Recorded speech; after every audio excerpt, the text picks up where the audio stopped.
gajian itu 700.000 dulu. 700.000. Sampai itu wis tahu susah juga tuh. Sangat susah. Saya tuh ini stabil miskin ya seumur hidup. Enggak mas, karena malu setiap hari tuh ditagih uang SPP. Karena apa? Saya mau ngamen di situ. Ngamen? Ngamen mas, 6 bulan sih, cuma 6 bulan waktu itu. Loh 6 bulan itu suwi loh bro.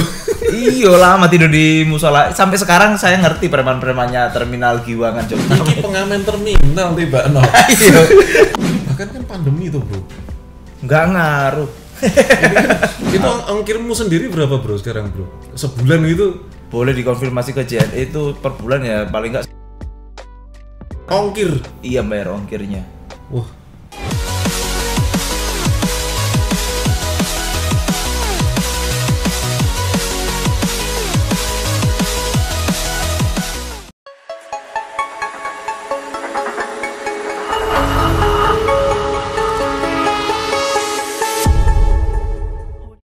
Assalamualaikum warahmatullahi wabarakatuh. Kali ini saya kedatangan tamu yang cukup unik orangnya ya. Dari Jogja. Ya, saya perkenalkan Yuda Trisna. Apa kabar bro? Alhamdulillah baik Mas Arli. Selamat datang teman-temannya Mas Arli garis keras ya.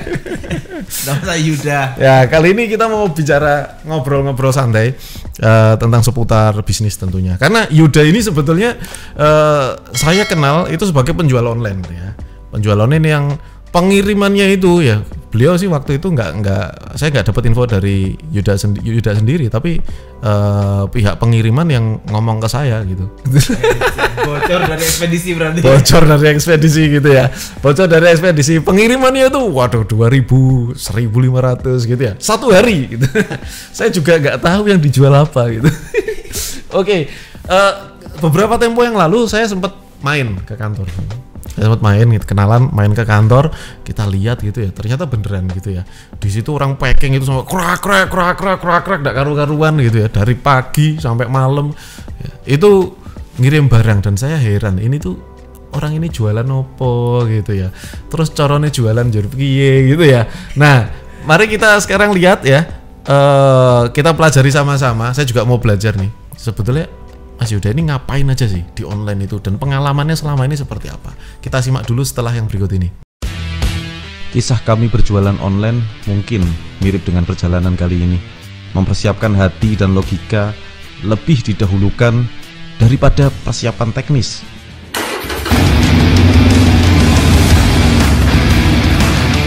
Setiap perjalanan adalah seni menambah dan mengurangi kecepatan serta menghadapi resiko. Ya, seringkali kami berhenti karena salah jalan dan hampir hilang arah. Tapi kemudian kami selalu menempuh perjalanan kembali. Meskipun kadang praktek di lapangan tidak sesuai dengan teori yang ada. Oh ya, ada hal yang lebih memuaskan hati. Ketika semua pengalaman kami bisa dipelajari oleh siapapun dalam 13 video tutorial Google Ads Rock and Roll.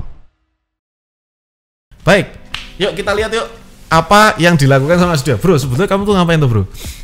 Kalau yang saya lakukan sih sebenarnya kalau teman-teman online kan ada yang punya brand dan sebagainya. Ya. Kalau saya sih cuma dropshipper, reseller, saya itu jualin barang-barangnya orang. Ibaratnya saya cuma maklar lah. Maklar. Maklar. Gitu. Tapi tak lihat ketoknya sampean beli juga itu.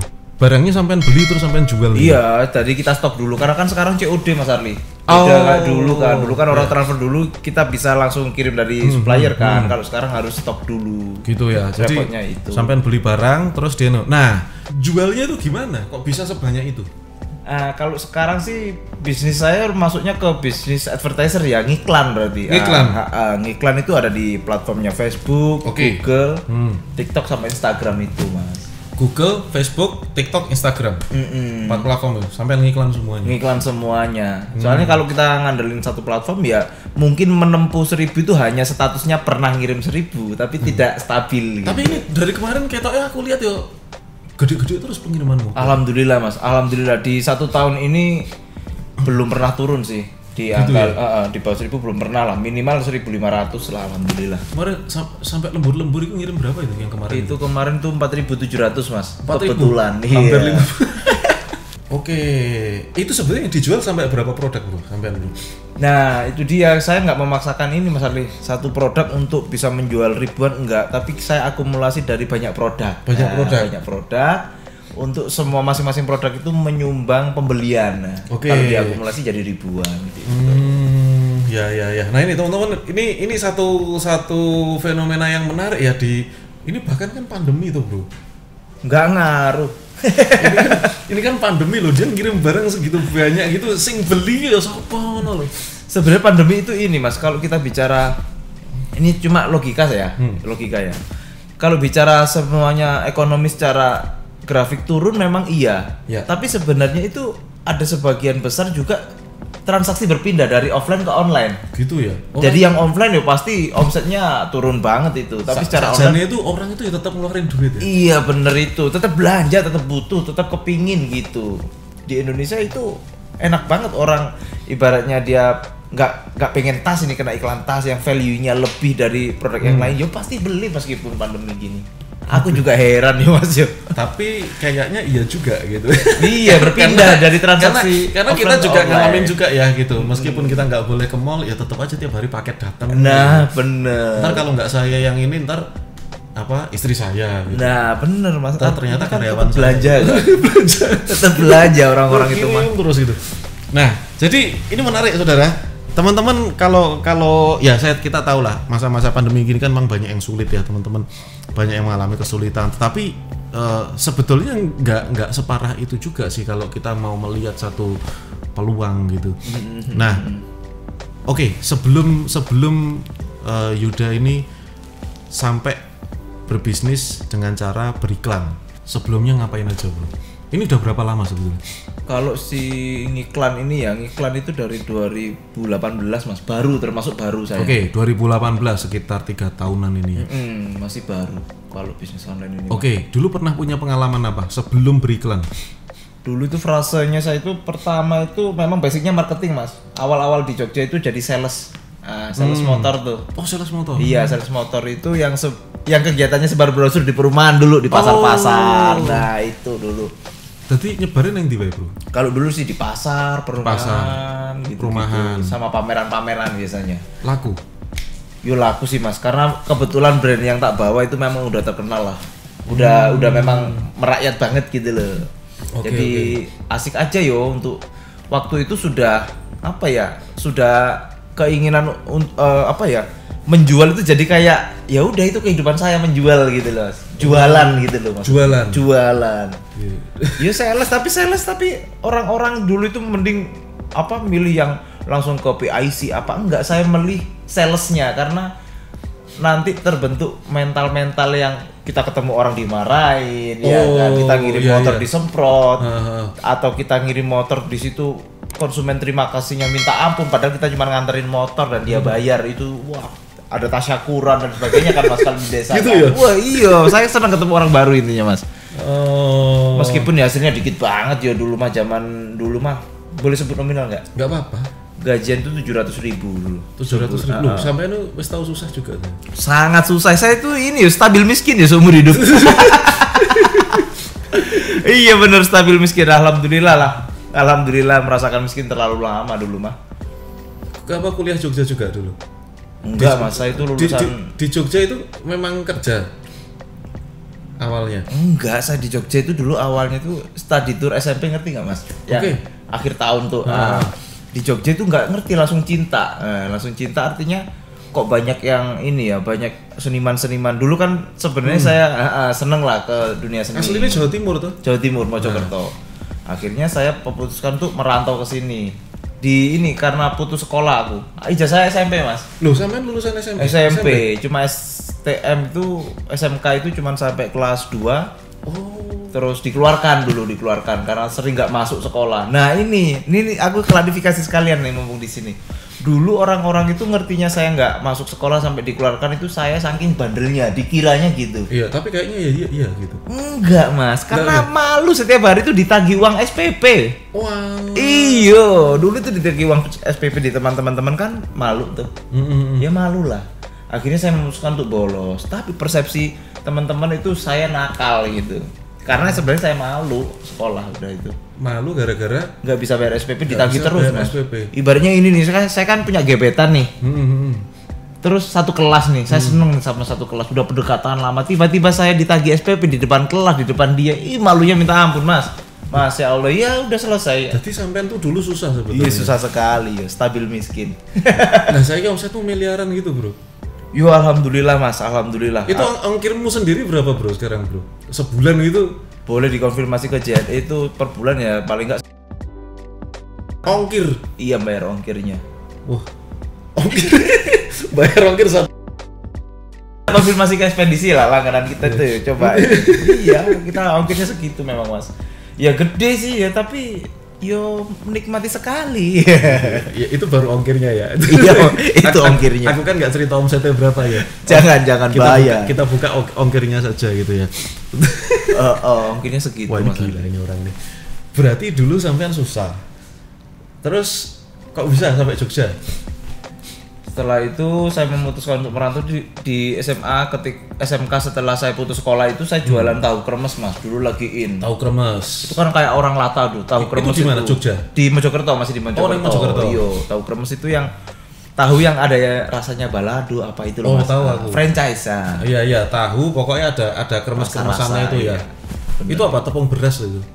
Nggak ngerti ya Mas, dapat bumbu dari sana kita tinggal goreng, kita tinggal jual. Jadi kita nggak tahu apa-apa, nggak tahu bumbunya dikasih Mas, bumbunya dikasih semua sama rombongnya. Franchise itu? Iya kaki 5. Dulu franchise-nya murah Mas, cuma 2,5. Oh. 2,5 juta waktu itu. Jadi usaha tahu kremes di Mojokerto. Bangkrut itu cuma bertahan setahun Mas. Sempet naik sebenarnya, sempet udah sombong tuh nih, aku udah punya karyawan satu meskipun aku putus sekolah kan teman-teman masih outlet? sekolah. Satu Satu outlet outlet? doang. Oh, satu outlet Satu sombong. outlet sombong udah. Berarti memang sudah sombong sedari miskin. udah gagah nih punya karyawan satu. Ini kan ternyata itu kan bisnis momen ya Mas, bisnis momen. Hanya ketika itu boom, kita omsetnya bagus, tapi nggak sampai 1 tahun lah itu mulai meredup stabil turun, bangkrut.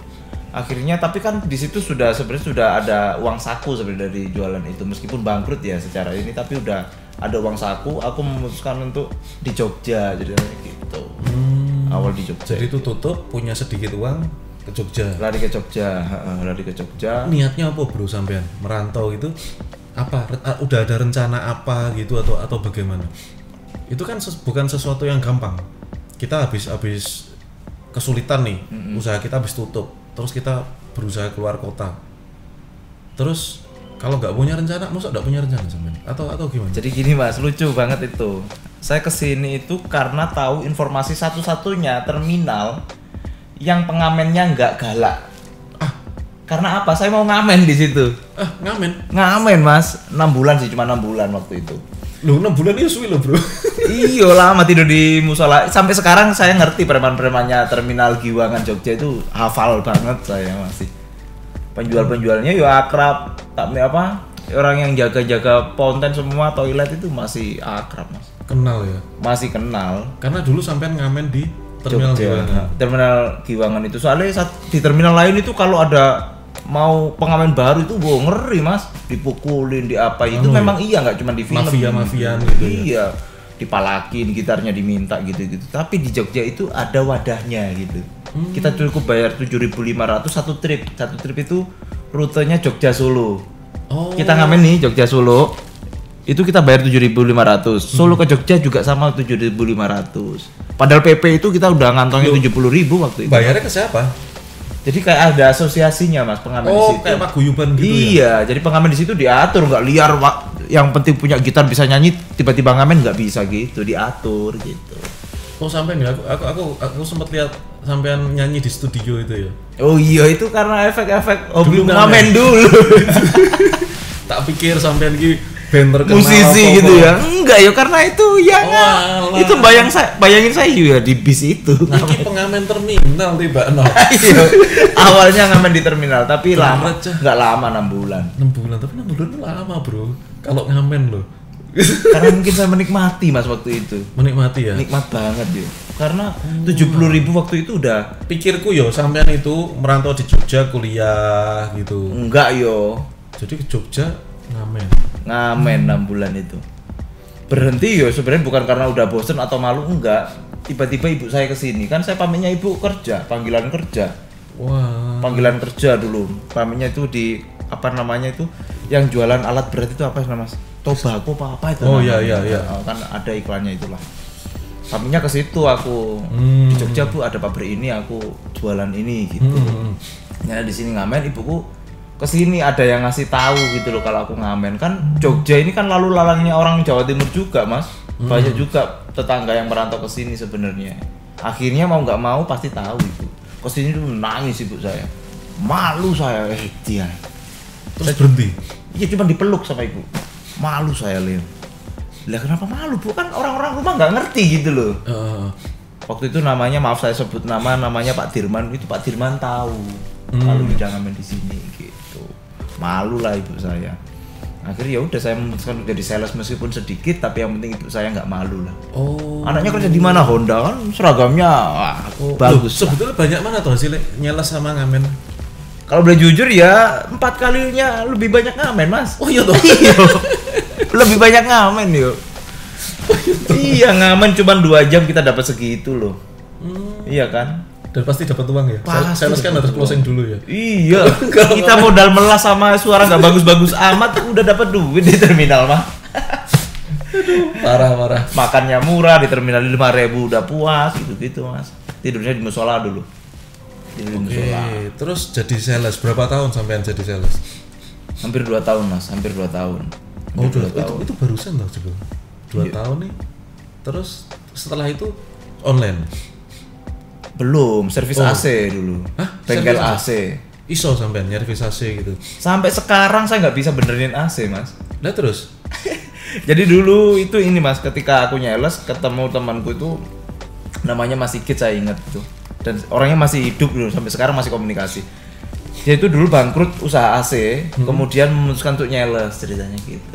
Kita akrab di dalam kan, dia cerita bangkrutnya bengkel AC gitu. Saya punya ide waktu itu kan, saya lihat itu bangkrutnya itu bukan karena dia sepi, bukan karena dia skillnya nggak bagus, bukan, karena dia nggak menjualnya belum maksimal gitu loh Mas. Masih hanya konsumen langganan yang repeat order, ya kayak gitu, nggak ada akuisisi konsumen baru gitu, nggak ada. Jadi konsumen lama di follow up terus sama dia, diingetin servis, nggak nambah volume. Ya lama-lama kan ketemu teknisi baru yang lebih murah, lebih cepat, ya selesai dong. Kan jasa kan itu resikonya. Iya. Ditawarin lebih cepat, lebih murah, selesai. Itu waktu itu karena aku udah nyales itu, akhirnya aku punya inisiatif untuk kita buka bengkel AC. Dia udah gak ada modal waktu itu. Oh, jadi kamu sama Mas Sigit. Iya, buka bengkel awalnya AC. itu buka Sing bengkel bisa, AC. sing bisa Teknis AC, dia. Mas Sigit. Kamu jualan. Jualannya, lagi-lagi saya jualan jasanya dia. Tapi kita bagi rata gitu. Dia teknisnya, saya marketingnya dulu gitu. Lalu terus sampai jualnya gimana? Jual itu jasa AC itu. Waktu itu saya pertama buat brosur pertama, masih konvensional banget ya Mas zaman itu. Itu tahun piro sih? Berarti ya 2012-an Mas. 2011. Oh, 2011. Cukup lama ya. 2011 itu, 2011-an. Habis itu saya bikin brosur, saya sebar ke perumahan yang punya AC, kampus gitu. Itu nggak ada yang deal Mas, tapi waktu itu nggak ada yang deal karena rata-rata mereka udah punya langganan yang ini kan, yang biasanya di situ. Akhirnya saya itu dapat info kalau ngiklan di koran, koran lokal sama radio lokal. Itu sampai nggak mau Mas orderan udah, saking capeknya itu tiap hari orderan. Sehari 60 panggilan loh, padahal cuma berdua, saya kerjakan berdua. Jadi kalau di konsumen gitu saya, Mas ambilin palu, saya ambil palu. Mas ambilin ini gitu. Saya sebagai helpernya waktu itu. Jadi switch ya, dari tadinya pakai brosur nggak jalan sampai merubah metode pakai koran. Pakai koran. Ternyata pakai koran bagus. Iya, istimewa banget itu Mas. Yang termasuk titik balik saya menjual sekenceng itu ya di koran itu. Kok sampai ada ide gitu? Informasi dari teman sih Mas. Info dari teman. Sesama jasa juga dia ngasih tahu. Jadi ini teman-teman harus belajar loh hal-hal kayak gini. Kita pada saat menjual satu metode terus nggak berhasil, jangan pernah nyerah gitu loh. Iya bener. Ya mungkin kita belum nemu titiknya aja gitu. Jadi iki hampir ketemu kuncinya Yuda, kok bisa sampai kiriman segitu banyak. Ternyata orangnya emang nggak putus asa gitu. Ya coba satu nggak berhasil, coba lainnya gitu ya. Nah bener yo gitu yo. Modelnya gitu berarti. Oke, satu ketemu ya, ada catat kuncinya. Oke, nggak menyerah, nggak putus asa. Satu nggak berhasil, coba yang lainnya. Oke, tadi dari AC sampean pakai brosur nggak berhasil, sekarang koran. Terus apa yang terjadi mas? Sampai banyak gitu, itu sampai berapa lama? Itu waktu itu kita bertahan di servis AC itu 3 tahun mas, 3 tahun. Lumayan ya. 3 tahun 4 tahun, lupa saya persisnya. Sempat dapat duit ya di situ berarti. Oh, udah dapat duit, udah alhamdulillah lah waktu itu. Tapi dapat penghasilan. Secara cukup mas. Tapi saya waktu itu belum punya rumah, belum punya ini. Tapi secara cukup udah enggak makan, ibaratnya kita tinggal makan aja ibaratnya kan. Ngontrak juga layak karena sebelumnya kan kontrakan saya itu nggak pernah bagus. Cari yang murah selalu, yang dapatnya itu ya kalau di Jogja itu ya kalau nggak angker ya airnya kotor waktu itu. Selalu dapatnya murah. Waktu itu karena AC sudah bisa layak lah kontraknya. Rumah layak gitu. Itu waktu itu 4 tahun bertahan di AC. Nah, kemudian turun mas. Nah, ini terjadi perubahan waktu itu di tahun 2000 berapa ya? Pertengahan kok. 2 tahun aku jalan AC kayaknya. Seingatku ya, lupa ingat soalnya. Itu koran udah nggak efektif mas. Oh iya. Waduh parah itu. Tadinya orderan bisa 50 pelanggan itu nggak ada mas. Itu mulai online naik kali ya? Iya naiknya online di situ mas. Aku belajar online pertama itu untuk ngiklanin AC ku mas. Itu gimana itu? Sampai iklanin di mana pas online itu? Google waktu itu, di pencarian waktu itu. Pencarian Google itu belajar online untuk ngiklanin AC ku sebenarnya. Jadi awalnya dulu belajar online ngiklanin AC. Lah itu yang sampean pakai apa? Google apa itu? Google Search dulu mas. Google Search. Pakai blog-blog gitu atau bagaimana? Iya, kita jadi bikin postingan. Main kata kunci. Tapi dulu aku yang ngajarin itu organik mas, nggak pakai berbayar. Iya. Jadi harus bikin website ya kan. Main apa SEO? Iya bener SEO istilahnya zaman dulu. Apa? On page off page ya. Iya bener mas. Belajar itu ya. Main backlink juga ya. Ngikutin arus kan maksudnya aku dari koran nggak efektif pindah ke online. Tahun-tahun ya 2015 2016 kali ya. Iya 14 lah mulai. Antara itu ya. Iya lupa aku itu. Ya aku juga sempat bikin blog di tahun-tahun itu. Karena waktu itu memang rame-ramenya SEO pada SEO kan mas. Awal-awal main itu orang-orang. Ya FBS belum ada juga. Belum kenal lah aku nggak tahu udah ada belum ya. Saya juga belum mengenal. Oke, berarti sudah sempat belajar itu ya. Berarti hampir bareng kita belajarnya. Dulu aku juga bikin blog mas gitu. Bikin blog mas tentang apa mas? Tentang kan dulu kan MLM ya. Oh iya. Masih MLM itu mas Arli ya? Dulu saya masih bayangkan kalau dapat kapal pesiar gitu. Saya aneh itu. Kamu malu bro. Enggak lah mas, itu mentalnya ngeri MLM itu. Enggak, kalau inget dulu yang saya lakukan tuh kan malu bro. Nah, foto di depan mobil. Saya kan izin malu mas Arya, punya malu itu. Foto neng ngarep mobil kan lah izin, padahal di sini mobil enggak sepiro. Mobil di bawah 100 jutaan gitu. Oke. Nah, jadi main blog dulu, bikin artikel gitu-gitu ya. Terus laku AC-nya. Waktu itu enggak mas, enggak laku. Saya berasumsi waktu itu cara saya belum tepat, jadi mulai ikut-ikut workshop ceritanya mas. Oh belajar. Untuk belajar itu. Teman saya yang masih gitu itu sempat nyerah mas, Artinya kesalahan kita waktu itu kita nggak merawat konsumen yang udah langganan itu nggak terlalu dirawat mas. Kalau dia manggil lagi ya syukur, enggak ya sudah, biarnya gitu. Jadi itu drastis banget sih perpindahan dari koran ke blog itu. Aku proses belajarnya lama, sedangkan ini karyawan sudah terlalu banyak, butuh cash yang banyak juga. Gak ada waktu saya untuk belajar sebenarnya mas. Jadi karena perubahan begitu cepat, belajarnya nggak ngejar ya sama kebutuhan ngejar, mas. Operasional ya. Bener, nggak ngejar sebenarnya waktu itu. Mulai jadi teman-teman bengkel dulu karyawan tuh malah tak suruh buka sendiri-sendiri. Silahkan bengkelnya tetap di tempatku, tapi silahkan cari konsumen sendiri-sendiri gitu. Ya? Iya, mesake kasihan dulu waktu itu. Ya pakai alatku tapi mas, pakai silahkan dikerjakan gitu. Saking belajar belum sampai gitu. Kebutuhan udah teriak-teriak nih, mana gajiku kan ibaratnya gitu. Ya. Gitu. Ya itu suka dukanya gitu. Kadang-kadang memang sesuatu yang baru gitu kita harus belajar, nggak tahu besok apa lagi kan gitu bro. Mas, gitu. Karena zaman berubah terus cepet banget kayaknya. Percepatannya ngeri kalau sekarang mah. Iya. Orang jualan metodenya macam-macam, di marketplace ada. Pakai Google Ads, kita main sama Facebook Ads ya beda gitu. Iya. Mengerikan pokoknya dunia sekarang. Jualan sekarang iya. Kalau dulu kan tinggal cetak brosur sebar. Iya. Nah, terus habis AC ngapain sampean mas? karena ikut workshop itu tadi Mas Arli, saya untuk belajar ngiklanin AC saya sebenarnya bidang jasa itu. Sebenarnya sudah ketemu titiknya waktu itu, orderan itu sudah mulai ada dari Google itu Mas, kan butuh waktu kan naiknya itu Mas. Dari halaman Google kan nggak bisa cepet. Nggak bisa cepet. Harus bisa halaman 5 ke 4 ke 3 sampai ke 1 kan lama Mas. Iya, itu kalau organik perlu waktu ya. Wah, lama banget sumpah itu. Itu udah nggak ada duit sama sekali itu untuk yang masuk itu udah nggak ada duit itu. Iya. Nah, ketemulah circle baru nih di workshop, ketemu teman-teman. Dilala saya seneng banget ketemu orang baru, langsung akrab, kita easy going ke sana ke sini, gitu-gitulah sharing-sharing. Ketemulah circle baru. Ternyata mereka kebanyakan malah main di produk gitu, Mas. Dari situ mulai mengenal. Mulai waktu itu masih idealis di jasa, Mas. Aku optimis AC ku ini akan gede, akan menguasai valuasi market Jogja gitu-gitu dulu Mas. Teorinya sih. Iya, teorinya masih idealis lah. Idealis ya. Yang saya dapat dari Nyales Honda waktu itu kan memang apa namanya, secara teknis marketingnya kan bagus banget Mas gitu. Itu tak terapkan di AC ku sebenarnya gitu. Gitu ya, mentalitasnya ya. Iya, strukturnya gitu-gitu lah. Oh, oke. Nah, pertama kali kalau boleh tahu produk apa yang laris pertama kali sampean jual? Waktu itu sisir pelurus rambut Mas. Sisir pelurus rambut.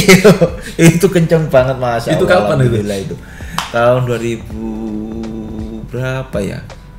2018. Mesti berkesan itu. Kalau kita jualan produk yang paling laris pertama kali kan mesti inget banget. Iya ya, aku pertama bisa beli mobil ya itu Mas. Oh. Nah, sampai bisa beli mobil. Iya ya, meskipun bekas ya, tapi wah bangga banget lah bisa sampai dapat mobil dulu itu dari pertamamu. Sisir pelurus itu. Ya mobil second Mas, ya 500-an juga. Itu pertama kali beli mobil. Dari jualan sisir. Sisir itu. Wah, ternyata aku enak banget ini. Aku jadi pindah waktu itu mindsetku dari yang seneng jasa. Dulu jasa tak pertahankan karena kan gini. Kita kan jualan ilmu Mas. Gak ada modal kan, cuman alat-alat beli awal doang kan. Aku dulu masih idealis di situ. Begitu aku ngerti produk, ketemu lagi kelemahan jasaku. Jasa itu kalau misalnya ada orderan 10 udah bingung Mas. Kan waktunya kita ngerjakan berapa jam. Ada batasan omset ya? Bener. Jadi tertakar sebenarnya ternyata jasa itu. Digedein seberapapun tertakar. Tapi kalau produk, aku selama ada stok, mau ngirim ribuan di hari yang sama, di jam yang sama, bisa gitu waktu itu. Makanya aku pindah mindsetku ke produk waktu itu, nggak ke jasa lagi. Gitu ceritanya. Jualan pertama yang laris sisir pelurus waktu itu. Harga berapaan itu? Dulu di marketplace itu 50.000, saya jual 230. Dan transfer Mas waktu itu indah sekali, full transfer lah. 2017 atau 18 lupa saya itu. Itu dolar sisir kulaan 50.000 dijual 230. Ya ada yang beli. Laris Mas ternyata. Loh, padahal di marketplace ada. Dan orang searching sisir pelurus rambut yang nongol ya produk itu padahal di marketplace dengan harga yang sangat murah kalau orang mau nyari. Itu tetap laku banyak ya. Zaman dulu itu. Nah, ini loh saudara. Jadi teman-teman ini kadang-kadang suka bingung. Di marketplace ini produk ini jatuh-jatuhan harga gitu loh. Apa ya laku kalau dijual lebih mahal? Kalau kita ngejualnya di dalam marketplace ya pasti nggak laku Mas. Oke. Tapi kalau di luar marketplace, ya sampai sekarang tuh worth it gitu, masih bisa. Gitu ya. Itu kenapa ya? Orang memang nggak semua orang itu lihat marketplace ya sebetulnya. Orang Indonesia itu ya Mas ya, market paling empuk sebenarnya. Orangnya itu pengen dilayani, pengennya cepat, pengennya ada komunikasi aktif sama orang manusia. Di marketplace kan jarang Mas yang mau balesin adminnya marketplace kan. Iya. Ya check out tinggal check out silahkan gitu loh. Tapi ternyata ya terutama luar Jawa ya itu mintanya instan. Dilayani. Terus prosesnya diajak ngobrol ya. Terus prosesnya cepat. Dia tinggal ngirim alamat, ya udah kita yang repot nyatetin alamatnya, nggak usah masukin lagi gitu ibaratnya. Seneng dilayani dengan manusia. Terus sama ya itu tadi kalau di marketplace kan harus ini lagi ngeklik sini semua mandiri kan, bayar pun dia mandiri. Itu ternyata masih banyak. Aku juga dulu bilang ini bisa jalan nggak ya kalau aku nggak bikin brand gitu loh. Kalau brand kan enak, harga di tangan kita Mas. Ini aku reseller. Sedangkan supplierku itu juga jualan di marketplace harga yang lebih murah. Ternyata dengan aku datengin itu produk, biasanya aku gini Mas Arli, tak ubah angle fotonya doang gitu. Maksudnya gimana? Misalnya di marketplace nih fotonya cuma begini posisinya ya, oke. Ya udah tak kulak satu, tinggal tak tambahin satu ini ada koreknya gitu. Oh. Nah gitu-gitu Jadi caranya. difoto lagi. Foto lagi gitu bisa. Jadi ngubah angle doang gitu.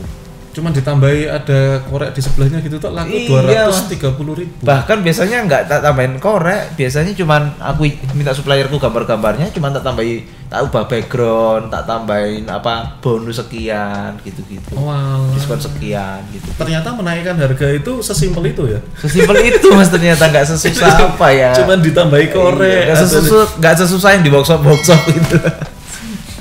Oke. Gitu. Mantap ini. Pengalamannya banyak ini. Jualan sisir. Nah, sampai sekarang ini berarti kan mulai apa ya? Bukan mulai. Ini sudah terbiasa jualan pakai iklan dan di beberapa platform kan. Tentunya produknya nggak cuma satu. Ada banyak ya gitu. Kira-kira kalau dihitung ada berapa banyak jenisnya yang dijual? Kalau sekarang yang aktif itu ada 57 SKU Mas. 57 SKU. Maksudnya SKU apa? Teman-teman nggak 50 paham. jenis barang. Nah, 50 jenis barang. Kalau bukan penjual tuh kadang-kadang opo SKU Mas gitu. Saya sampai sekarang SKU itu kepanjangannya apa juga nggak ngerti. Cuma supplier nyebutnya SKU ya saya ikut nyebutnya SKU. Itu SKU. Jadi jenis produk. Iya. Jenis barangnya, dan itu nggak senis Mas. Maksudnya nggak semua fashion, nggak semua produk solusi. jadi banyak macam-macam. Macam-macam ya. Nggak semua satu jenis apa namanya. Kayak misalnya aku produk otomotif ya pokoknya otomotif tok gitu enggak. Enggak Mas. Enggak. Oh karena sampai satu produk diiklankan di satu iklan ya. Bener. Nah ini penting saudara. Jadi teman-teman kita belajar banyak ya pada kesempatan ini karena ternyata untuk menjadi seorang penjual yang sukses ya itu lika-likunya banyak gitu. Dan nggak mendadak kok tiba-tiba sukses itu enggak gitu. Ternyata susah juga dulu. Pengamen deh. Iya ngamen bener ya. Saksi hidupnya masih banyak ya teman-temanku yang. Ayo. Berarti ini nanti dikasih ngamen. judul aja nih gitu. Mantan pengamen di Giwangan itu. Tapi pengamen waktu itu gede-gede loh dapatnya secara duit nih ya. Iya. Iya. Ini dapat apa namanya? Penjual beromset sekian miliar gitu. Tapi jangan terus ngamen ya. Nah ini apa namanya? Ada banyak sih sebetulnya yang harus kita pelajari gitu ya. Terutama kalau teman-teman ini kan pada nggak paham nih teknis beriklan. Aku gaptek Mas. Aku ada yang aku nggak terbiasa jualan apa segala macam. Lagi saranmu apa bro? Kalau belajar dari misalnya pengalaman saya ya mau nggak mau harus memulai belajar ya Mas. Kan itu banyak yang gratisan, bisa nyari di YouTube, bisa nyari di manapun kan untuk belajar iklan. Sebenarnya memulai itu. Cuma yang jadi masalah gini yang saya alami dulu waktu itu mungkin bukan salah guru ya Mas, bukan salah guru. Cuma kadang-kadang saya belajar yang di YouTube itu di orang-orang itu yang gratisan itu cuman kulitnya gitu loh Mas, ngerti nggak? Jadi dalamnya nggak di. Iyo, jadi saya itu pengennya menekan biaya untuk belajar malah amburadul ketika praktek saya habis banyak gitu loh Mas Arli. Iya. Di prakteknya saya habis banyak. Karena gitu. saya pun juga belajar dari banyak. Karena juga habis sampai puluhan juta beriklan juga belum ada hasil ya pernah gitu. Nah itu dia karena mungkin yang kita pelajari baru kulit gitu loh Mas. Iya. Belum dagingnya ibaratnya. Pernah ngiklan sehari 20 juta gitu. Laku 4 produk gitu. Itu namanya boncos tingkat sultan ya. Itu pernah saya alamin gitu. Tapi ya memang begitulah gitu suka duka beriklan gitu. Ya mulai aja belajar ya paling enggak untuk memahami logikanya itu ya silahkan gratisan belajar gitu. Jangan takut untuk inilah untuk belajar berbayar ke teman kamu, misalnya ke teman kamu yang udah bisa itu kasih aja atensi kayak belajar bayar itu kan nggak selalu dengan uang ya Mas, mungkin ngasih roti atau anaknya ulang tahun. Ini yang saya lakukan dulu ya, anaknya ulang tahun kita kasih itu ke guru saya dulu, jadi saya diajarin pelan-pelan gitu-gitulah. Jadi memang ternyata dari sisi manapun kita belajar ujung-ujungnya setelah saya pikir ya ngeluarin duit intinya Mas. Ya tetap aja. Itu akhirnya ujung-ujungnya itu. Iya. Nah kadang-kadang kan teman-teman takut ya, kadang-kadang takut gitu ya. Padahal kalau saya nilai ya semua harus disesuaikan aja sih ya sama kemampuan sih sebetulnya. Semua sesuaikan kemampuan, yang nggak bisa lah kita ngikut apa kayak kemampuan. Waduh aku berarti kongkon kayak Mas Arli ngiklan 20 juta laku 4 produk, nggak gitu juga gitu. Ada juga teman-teman yang langsung berhasil, ada juga yang belajar pelan-pelan dikit-dikit juga bisa gitu. Ya, saya sampai sekarang memulai untuk riset produk itu 50.000 100.000 kok Mas, nggak gede kok. 50.000 100.000 untuk riset IP, produk. Jadi produk iklan. ketemu sampai iklankan dulu terus yang layak untuk kita scale up secara budget itu kita tesnya dari 50.000, nggak gede. Itu Nggak gimana langsung. sih? Berarti jenengan lihat ada produk kayaknya bisa dijual, diiklankan gitu. Tapi alhamdulillah saya kan sudah berjalan ini kan sudah kenal supplier banyak Mas. Oh sekarang udah dikenal supplier ya, kiriman segitu ya. Malah dia yang nawar-nawarin nih Mas, tolong dites gitu, jadi enak banget Mas sekarang. Nggak sesusah dulu lah. Iya. Ya mungkin teman-teman bisa kalau punya teman yang punya produk jangan skeptis dulu untuk jualin. Biasanya gini Mas, yang terjadi lucu. Misalnya Mas Arli teman saya nih, Mas Arli punya produk A gitu ya. Yeah. Iki jualin dong. Pikiran orang biasanya gini Mas, wah seberapapun kita jualnya murah ke teman, pasti si teman itu kita mikirnya ngambil untung banyak, ngerti nggak? Oke. Ini nanti kalau yang laris tak jualin laris, nanti Mas Arli yang kaya dong. Oke, Biasanya oke. gitu. Itu Oh, sesama negatif teman. dulu ya? Iya, kalau sesama teman loh malah. Ha. Tapi kalau nggak kenal malah nggak gitu. Nah mulai sekarang dulu saya malah produk dari teman-teman gitu, teman ada produk tak jualin. Oh malah punya teman-teman. Iya Mas. Iki Yud, aku punya produk ini bisa nggak jualin gitu? Ya dites dulu ya. Iya. Nek laku lanjut nggak gitu ya? Iya sesimpel itu. Urusan Walah. dia margin berapa nggak usah ngurus. Yang penting aku untung sampai nonton selesai gitu. Bener, kadang gitu Mas sama temen kok. Loh ini simpel loh mikirnya gitu. Makanya teman-teman ojo sing kaken mikir. Iya jangan ribet lah, apa ya namanya, udah mulai aja iklan. Aku dari teman itu kan asumsiku dulu bisa ngutang Mas. Aku nyala produkmu iki Mas 100 PCS, tapi Oke. sesuk bayari ya, sesuk ya ini nak puter ngiklan dulu boleh kalau sama teman. Supplier nggak mau Mas. Awal-awal itu siapa lu ngutang-ngutang barang dulu kan gitu Mas. Iya kalau temen ya yang penting laku dulu lah gitu ya. Aku dulu lah yang penting udah ini naik baru aku bayar gitu Mas. Aku nggak peduli kamu untung berapa, nggak peduli. Barang-barangku ya apa-apa bro, nganu. Iya. Mbok utang ya enggak apa-apa bro. Nah siap sekali. Nah kayak gini kan jadi punya barang baru saya. Aku ada produk baru soalnya. Nah kan dari podcast aja saya dapat barang baru loh. Alhamdulillah. Kan enak gitu. Jadi memang ini kunci, berpikir simpel aja wis Simpel pokoknya. aja, iya. Berpikir simpel ya toh, ada peluang dari temen kalau misalnya ini minta tolong jualin gitu ya, coba aja dites, kalau laku ya enggak ada masalah. Oke, ini keren banget. Mudah-mudahan nanti bisa menginspirasi teman-teman yang lainnya. Amin, Jadi Mas Arli. thank you banget ya udah ada di podcast saya, dan saya juga belajar banyak tentang kesederhanaan. Saya belajar banyak juga tentang pantang menyerah, ya toh. Nggak usah mikir aneh-aneh, yang penting action aja. Oke bro, thank you banget.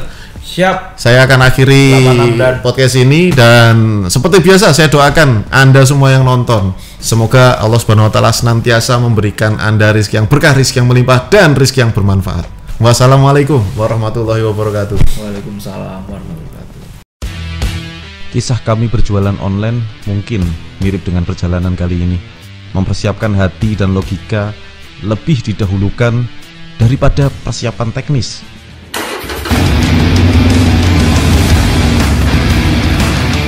Setiap perjalanan adalah seni menambah dan mengurangi kecepatan, serta menghadapi resiko.